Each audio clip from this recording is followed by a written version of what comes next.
Hello there. My name's RJ. Welcome to Inspire Wellness Solutions. I'm a licensed mental health therapist, and I wanted to take a moment to talk about an important and current issue that's happening in our country right now. And it's the dilemma between Chris and Will. Hopefully you're familiar. If you're not, about a year ago, there was an incident at the Oscars where Will Smith came on stage after Chris Rock made a joke about his wife and slapped him, assaulted him on TV. And a lot of people had a lot of different feelings. I've heard different people in different camps. Some people are team Will, some people are team Chris. This video isn't about trying to determine who's right or wrong. It's more just about trying to give a perspective. And I have a slightly different take on it if you don't mind going on this journey with me. I'll be brief, but essentially what I want to do is position this question to you. Who do you want to be? Do you want to be Chris or do you want to be Will? What I mean by that is, in my estimation, when I watch that, when I've heard a lot of the discussions around that, I feel that for Will, that brother was held and is held in many cases still in very high regard, very widely accepted, right? Extremely successful.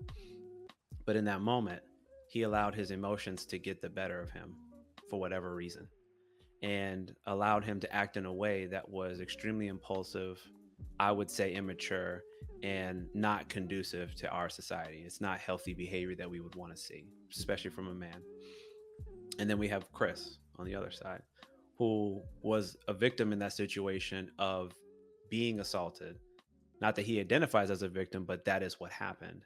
And he chose to hold on to whatever his thoughts and feelings were for the variety and the majority of that time until now, where he dropped that special a week ago.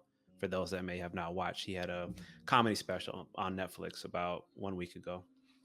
And he touched on a lot of what he felt that happened after that day.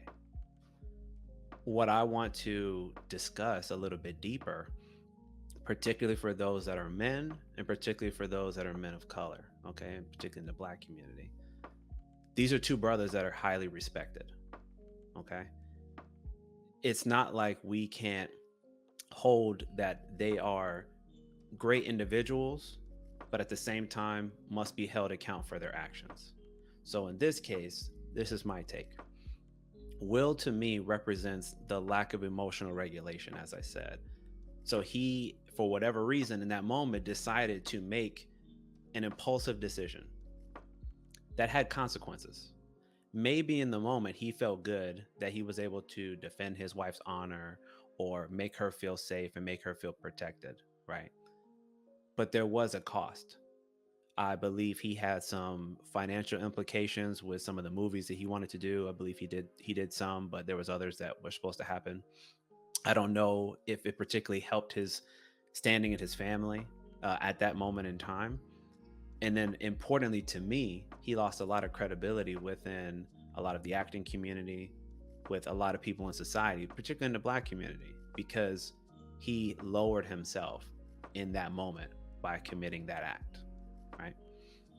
And then let's talk about Chris. To me, he demonstrated a lot of self-discipline, professionalism, and maturity, because even though he had to go through that experience in that moment, he did not react.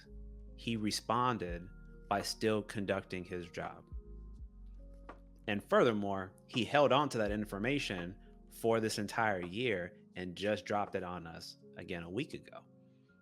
Now, what's interesting about that? His consequences may have been, from what I understand, people thought that he was weak because he didn't fight back, because he didn't respond immediately. But he took some time and he decided to monetize it and capitalize on what had happened instead of reacting in kind in that moment. Why does that matter? Because I find for a lot of men, a lot of us, we focus too much on reacting. We feel like, I got to do this, I got to do that, I got to let people know.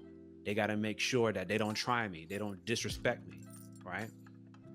But there's a cost to that. To me, Will can be an example, not the example, but an example of what that can be.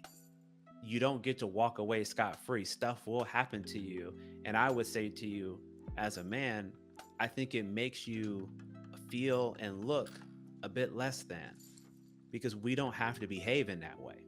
But Chris, he decided to hold himself in that moment and not go out of character. And I don't know what I would do in that particular situation. I would like to believe I would do what he did. I would definitely try my best. But regardless, it would be very difficult to do, right? So I give the brother a lot of credit for being able to do that.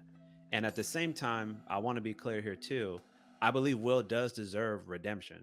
I do believe he deserves the opportunity to show that he can be better, but that does not mean it will remove that sort of stain from his legacy. He must hold that too, right? So we can admire somebody, but also still hold them account for something that they may have done, right? Nobody's exempt from that. So again, I say all that to say, as men, I think they are a perfect current example for us to reflect. How do you typically handle situations? Do you impulsively react to stuff because you feel like you've been wronged? Or do you take some time to try to calculate a better response? To not just jump at things simply because you feel like I must do X, I must protect Y, and really think things through before reacting, before responding. So it's like this concept of immediate gratification versus delayed gratification. Will probably felt great in that moment slapping Chris because he felt some level of protection and honor, maybe, right? Chris got the delayed gratification because he had to sit on this for this last year, but look what's happening now. Now he's able to monetize it. Now people are seeing that he did want to stand up for himself. He just chose to do it in a different way. I would argue in a healthier way, right?